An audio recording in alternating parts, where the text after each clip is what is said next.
Willkommen zum lebendigen Wort des lebendigen Gottes. Amen. Und heute ist wieder diese Zeit, die Zeit im Wort, wo wir unseren himmlischen Vater auch loben und preisen können, wo wir ihm Halleluja singen können, weil er einfach so groß ist, dass er sich Zeit nimmt, Zeit nimmt, mit uns zu verbleiben, dass sein Heiliger Geist einfach immer da ist. Und wenn wir uns Zeit nehmen, mit ihm Gemeinschaft zu haben, dann schüttet er seinen ganzen Segen, seine ganze Weisheit einfach auf die, die sein Wort aufnehmen wollen. Und dieses Wort, haben wir ja gesagt, die Erkenntnis seines Wortes, das macht uns frei. Yeah. Und so wollen wir einfach frei sein, frei in Gott. Frei von ganzen Lasten, Schmerzen, Unsicherheit, von Bedrängnissen, von den Sorgen dieser Welt, frei zu sein, um mit Gott Gemeinschaft zu haben. In Jesu Namen ist diese Zeit gesegnet. Amen. Amen. Und du hast gesagt, sich Zeit zu nehmen. Ja? Und sich Zeit zu nehmen, das ist typisch für uns Menschen. Für Gott spielt Zeit keine Rolle. Ja? Es ist zeitlos. Für uns spielt sehr wohl die Zeit eine Rolle. Weil alles tickt nach der Zeit. Ja? Und die Zeit, haben die Griechen gesagt, ist das Unbarmherzigste, was es gibt. Chronos haben die den Gott der Zeit genannt. Ja? Aber für uns, die wir wissen, dass wir seine Kinder sind, dass er uns liebt und uns für sich die Zeit, sich für uns die Zeit nimmt. Immer, fortwährend, so gleich, so jetzt, ja, immer, nun heißt das immer. Heißt das, wozu nimmt er überhaupt sich Zeit für uns? Um sein Wort uns näher zu bringen. Sein Wort, damit wir sein Wort erkennen können. Weil wenn wir nicht erkennen, werden wir kaputt gehen, werden wir vor die Hunde gehen, werden wir da unten im Polvo, im Staub enden. Ja? Doch wenn du sein Wort erkennst, dann wirst du fähig sein, dieses Wort auch anzuwenden. Und dieses heißt zu lieben. Das heißt nochmal der Ausdruck der Liebe, in Griechisch Agape. Liebe. Und wir sind schon seit einiger Zeit, bewegen wir uns in dieser Liebe Gottes. Und jedes Mal, wenn du das Wort Liebe in der Bibel liest, bitte, bitte, bitte, denk daran, setz das um, dechiffriere das für dich. Das heißt, das Wort zu erkennen, um es anzuwenden. So wirst du Erfolg haben. Okay? Und wir gehen gleich zum Wort. So werden wir frei bleiben. Genau. Und wir steigen ein im 1. Johannes Kapitel 4. Es steht geschrieben, sage ich mal. Ja? 1. Johannes Kapitel 4, Verse 12 und 13. Niemand hat Gott je gesehen. Wenn aber wir einander lieben, dann bleibt Gott in uns.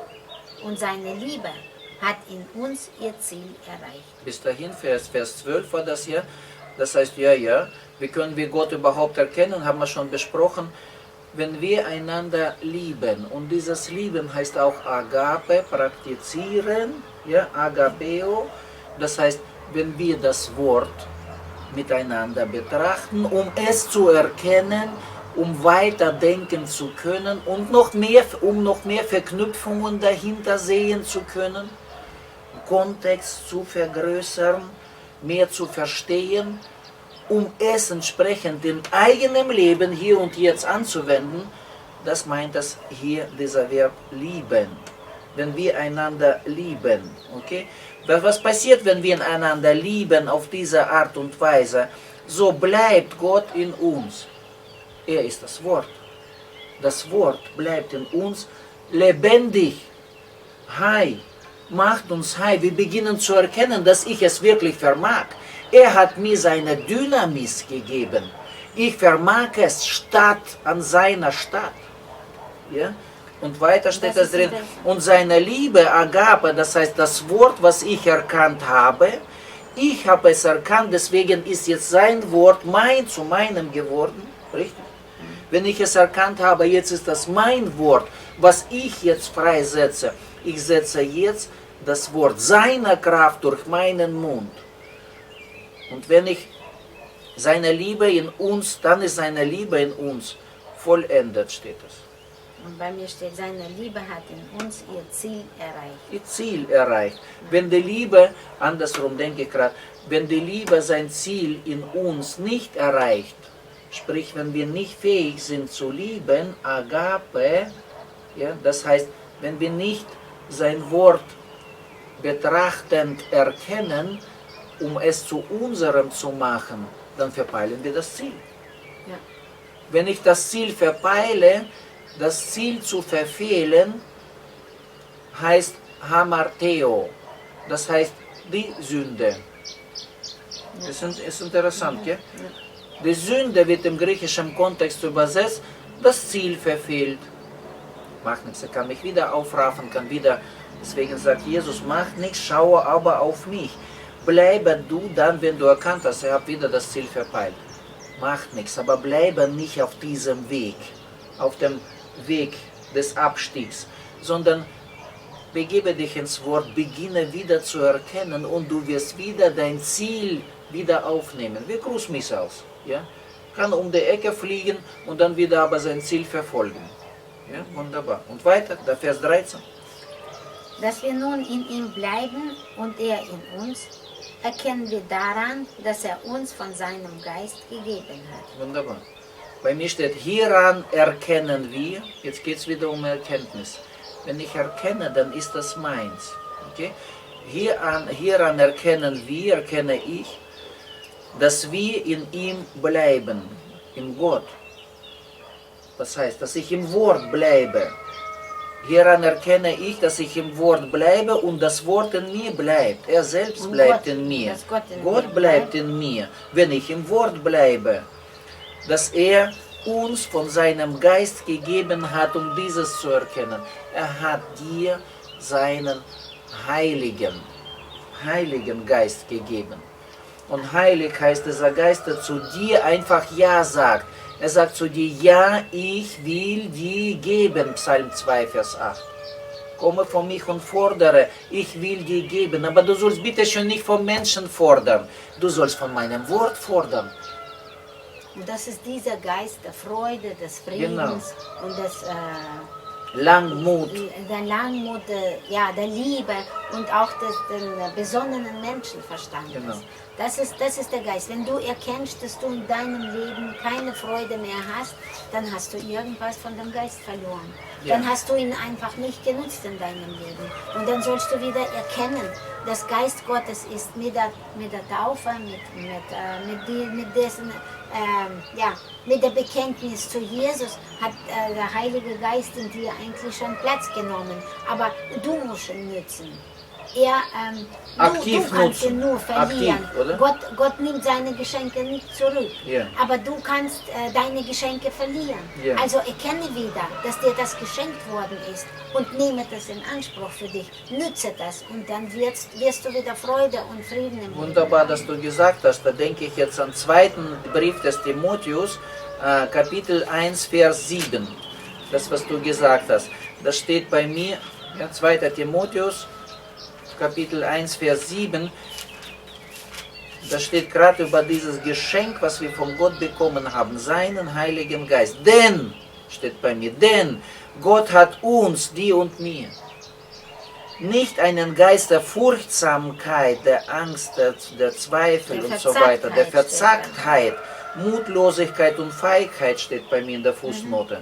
Ja. Nicht der Geist der Mutlosigkeit und Feigheit gegeben, sondern der Kraft, der Dynamis, der Kraft, du hast diese Dynamis, der Kraft der Liebe, Agape, das heißt das Wort zu erkennen, um es in deinem Leben hier und jetzt anzuwenden, und des besonnenen Menschenverstandes. Und Verstand hat er dir dazu auch gegeben, damit ich endlich mal dieses checke, worum es geht. Es geht nicht um die Religion, es geht nicht um die dogmatischen Vorstellungen, egal welcher Art oder Sparten. Nein, nein, nein. Es geht um die Kraft, um die Liebe, ja? Um das Wort, um hier anzuwenden, dass es mir nützlich ist. Nützlich, erinnert euch, nützlich im Griechisch Christos. Christus, nützlich, wie er, der große, der allmächtige Gott, der Todopoderoso, will mir nützlich sein. Ja, sein einziges Ziel. Halleluja. Und dazu haben wir besonnenen Menschenverstand bekommen. Jetzt lesen wir nochmal im 1. Johannes, das ist nur als Einstieg. Ja? Das ist der Einstieg ein bisschen größer geworden, aber macht nichts. Das ist dann einfach ein Überkommen. Ja? So, im 1. Johannes Kapitel 4 sind wir und jetzt Vers 16 nochmal dazu. Das ist schön. Wir haben erkannt und geglaubt die Liebe, die Gott zu uns hat. Gott ist Liebe. Und wer in der Liebe bleibt, der bleibt in Gott und Gott in ihm. Ja, wunderbar. Halleluja, sage ich dazu. Und in dieser Liebe zu bleiben, hast eben das Wort zu erkennen und danach zu tun. Ja. Und wir haben, das heißt, ich habe erkannt. Ich kann nicht erkannt haben. Weil wenn ich das lese und meinen Sinn, meinen Verstand nutze, dann werde ich das, dann wirst du auch dieses erkennen. Aber leg bitte zunächst mal alle religiösen Schranken ab, sonst werden die dich bremsen und ausblenden. Das sind Vorhänge, die vor deiner Nase sind. Doch du bist fähig, dieses zu erkennen und geglaubt. Und Glaube, das ist ein Prozess des Realisierens. Das heißt, ich ziehe das noch nicht Sichtbare hierher und ich weiß, dass es nur so funktioniert, weil Materie sekundär ist. Primär ist dieses nicht Sichtbare, was in Form bringt hierher. Und ich muss meine Samen des Glaubens sehen, so wunderbar. indem ich das Ziel erwarte, indem ich die Ernte, egal auf welcher Ebene erwarte, indem ich mein Ziel einfach schon voll vor Augen haben will, muss ich den ganzen Weg dahin nicht aufhören, die Samen des Glaubens zu sehen. Jawohl. Das heißt, ich habe Sonnenblumenkernchen gesät und ich sehe noch keine Sonnenblumen und wundere mich, oh, wieso denn? Glaube, das heißt Wisse. Glauben heißt absolute Garantie zu haben. Wenn ich die Sonnenblumen gesät habe in die gute Erde, dann werden die nach einer gewissen Zeit, nach einem Prozess in der Zeit aufgehen, aber immer noch keine Sonnenblumen sehe ich. Doch ich weiß. Und deswegen bleibe ich dran, Samen zu sehen, auch diese von Unkraut zu befreien und gießen und pflegen und vielleicht zu stützen, diese Sonnenblume, bis es richtig voll aufgeht, oder? Ja. Das ist wunderbar. Das heißt, und wir haben geglaubt, wir haben erkannt. Und wie steht das nochmal, Vers 16, muss ich nochmal lesen. Und nochmal, weil das war so schön, dieser Gedanke jetzt, dass man sagt, und wenn du deine Sonnenblume schon siehst, Ja. Dann weißt du, dass sie nach einer Weile wieder verwelkt. Ja. Und wenn du ganzes Jahr lang deine Sonnenblume sehen willst, auf einer Insel wie dieser geht es gut, ist das möglich. Wenn du ganzes Jahr durch, jeden Monat oder jeden halben Monat eine neue Sonnenblume sehen willst, dann musst du nicht aufhören zu sehen. Ja. Diese Sonnenblumenkerne musst du immer in die Erde reintun, sonst das eine Ziel wird vorbei sein. Wenn du bis dahin geglaubt hast, und da brauchst du immer neue Ziele. Und deswegen musst du nicht aufhören. Das ist Sonnenblume, das Licht letztendlich, genau, ja, das leuchtet dir das Ganze. Das kommen wir gleich dazu. Ich will nochmal 1. Johannes 4, Vers 16 nochmal lesen, weil das so schön ist. Wo beginnt es? Gott, hier, Moment, Sekunde, hier. Und wir haben erkannt und geglaubt, das ist dieser Prozess des Glaubens, was wir nochmal angeschnitten haben. Geglaubt, die Liebe, Agape, wir haben erkannt und wir haben Garantie dessen, dass es so funktioniert, wenn ich das Wort erkenne und praktiziere, was passiert, die Gott zu uns hat. Das ist seine Liebe zu uns, dass er die Garantie dazu gibt, dass sein Wort nicht leer zurückkommt. Halleluja. Und die Liebe, die er zu uns hat, jetzt wird weiter beschrieben, dass Gott ist Agape. Gott ist Liebe. Das heißt, Gott ist das Wort, das du umsetzt. Und wer in der Liebe, in Agape bleibt, das heißt, was du jetzt gerade beschrieben hast, wenn du darin bleibst, dass du sein Wort erkennst und in deinem Alltag umsetzt, bleibt bleibt in Gott, dann bleibst du in Gott und Gott bleibt in dir. Wunderbar. Das heißt, durch die Erkenntnis, und diese Erkenntnis gibt dir sein Geist. Sein Geist. Ja, kann ich denn wirklich gewiss sein, dass ich seinen Heiligen Geist, heilig JESA, der zu dir Ja gesagt hat, ja, ich will dir geben. Denke der Heilige Geist ist der, heißt es, der den Jesus als seinen Retter erkennt. Der bekennt den Jesus als Sohn Gottes. Ja. Auf dem ruht der Geist Gottes. Also Ja. da brauchst du nicht zu zweifeln. Wenn du Jesus in deinem Herzen hast, dann hast du diesen Heiligen Ja. Geist. Aber lass ihn arbeiten. Lass ihn dich wieder dich froh und gesund machen, indem du einfach nützt, indem du auf Gott hörst, indem du sein Wort liest, die Predigten hörst, die das Wahre verkündigen. Und nicht schläfst dabei, sondern mitdenkst.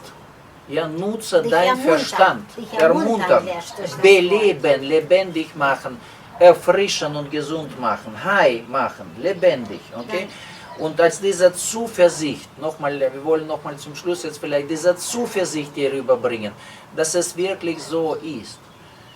Wir gehen nach Jesaja 59, letzter Vers von Jesaja 59, Vers 21, was wunderschönes. Und zwar, Gott selber verbürgt sich dir gegenüber in seinem Bund. Er hat ohne deine Zustimmung sein Part schon unterschrieben, sein Bund mit dir geschlossen. Nun bist du dran. Und da steht geschrieben, Jesaja 59, Vers 21. Und das ist schön, vielleicht davor ganz kurz noch der halbe Satz von dem. Lies. Also aus 59, erster Satz steht, wisse wohl. Wisse das, also bei mir steht, 59. wisse wohl. 59,1, ja. Aha, der wunderbar. Arm des Herrn ist nicht zu kurz zum Helfen. Und sein Ohr ist nicht zu taub zum Hören. Ja, und bei mir steht das wunderbar, Wisse, das muss ich mir dazu schreiben. Ich habe schon geschrieben, Wisse wohl. Habe ich schon dazu geschrieben. Bei mir steht, siehe. Und da denke ich, wann beginne ich zu sehen? Ich beginne dann zu sehen, das ist nicht falsch und das ist nicht falsch, das ist der Kontext.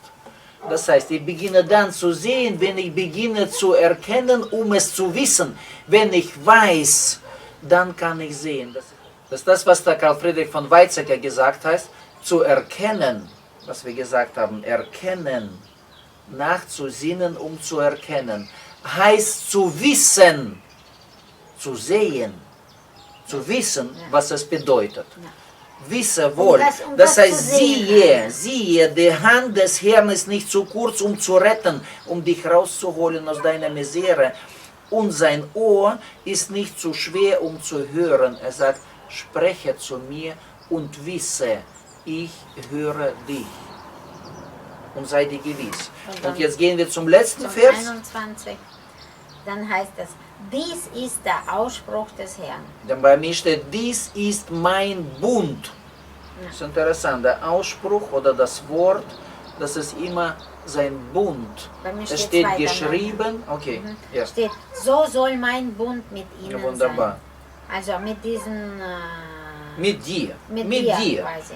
Das ist mein Bund mit dir. Die aus dem Jakob Israel geworden sind. Genau, aus dem Loser, der Winner. Ja, zum Gewinner. Mein Geist, der auf dir ruht, und meine Worte, die ich in deinen Mund gelegt habe, sollen nicht aus deinem Munde weichen, noch aus dem Munde deiner Kinder oder aus dem Munde deiner Kindeskinder, von nun an bis in die Ewigkeit. So ist erst der Ausspruch des Herrn. Und ich sage dir, so wisse wohl und siehe, dass der allmächtige Gott, dich über alles liebender Vater, der zu dir spricht, du bist meine geliebte Tochter, du bist mein geliebter Sohn. Erkenne dieses und wisse wohl, dass er seinen Bund mit dir geschlossen hat. Und das ist sein Bund. Mein Geist, der auf dir ruht. Und sein Geist sagt niemals ein Nein zu dir, niemals. Unmöglich. Und es gibt gar keine Umstände, gar keine Situationen können jemals eintreten, dass er sich selber von dir abwendet und sagt Nein zu dir. Nein, ich bin es immer, der sich von ihm abwendet. Interessant, das ist auch ein schönes Wort. Mein Geist ruht auf Ruht, dir.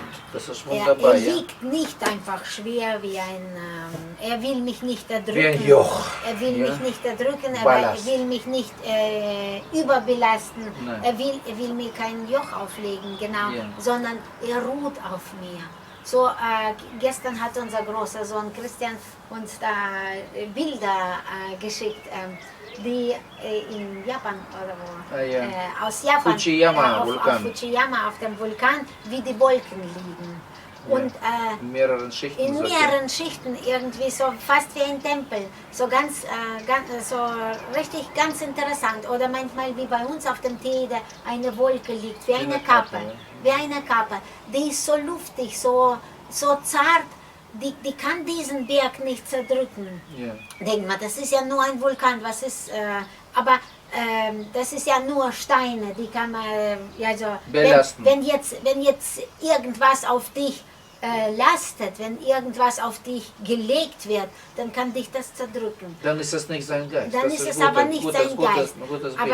Aber diese so eine Wolke, so eine Gnadenwolke, die einfach auf dir ruht. Einhüllt, so richtig einhüllt. Die einfach die Ruhe gibt. Sie ruht auf dir. Und weil sie selber in Ruhe ist, vermittelt sie dir Ruhe. Und dann bist du einfach schön und sicher und geborgen in diesem in seinem Heiligen Geist. In seinem Geist. Und das ist und heilig heißt das immer ja,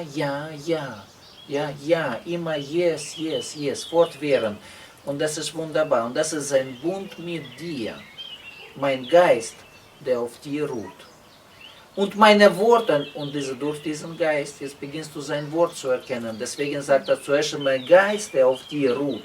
Weil ohne mein Geist, ohne dieses, dass mein Geist auf dir ruhen kann, wirst du mein Wort nicht kapieren.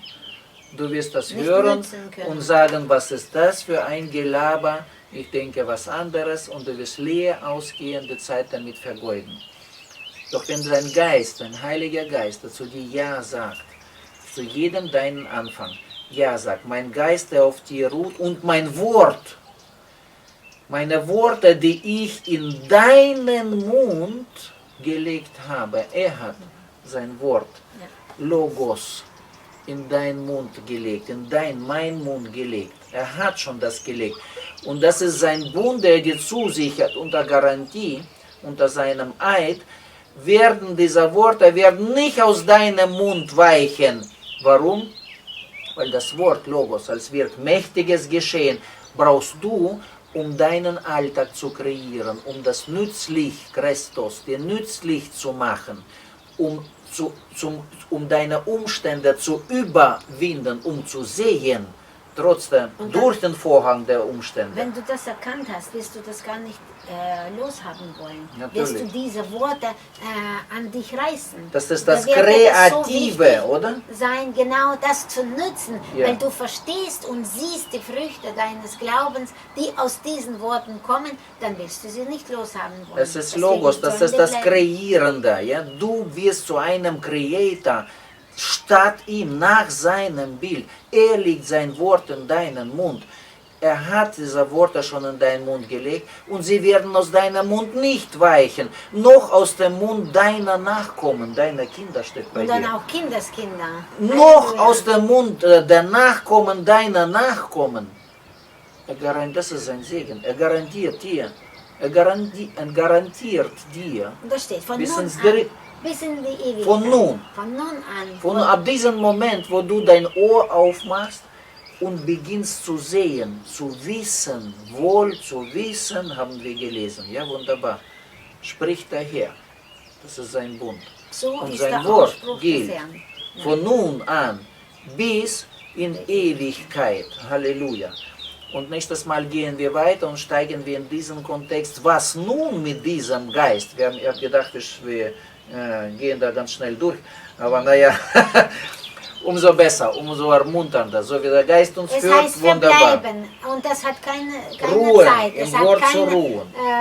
Keine und wenn wir noch 10 Podcasts dazu brauchen, das macht gar nichts. Wir bleiben in seinem Wort, um die Wahrheit für uns nützlich zu machen. Und wir ermutigen dich auch, dass du das für dich erkennst, für dein Leben und bleibst. Bleibst im Wort, bleibst in seiner Liebe und erkennst diesen guten Geist, der in dir auf dir ruht. Der auf dir ruht, der dir die Freiheit, den Frieden und Liebe einfach so richtig voll gibt, ausgießt von dir alles. Ja?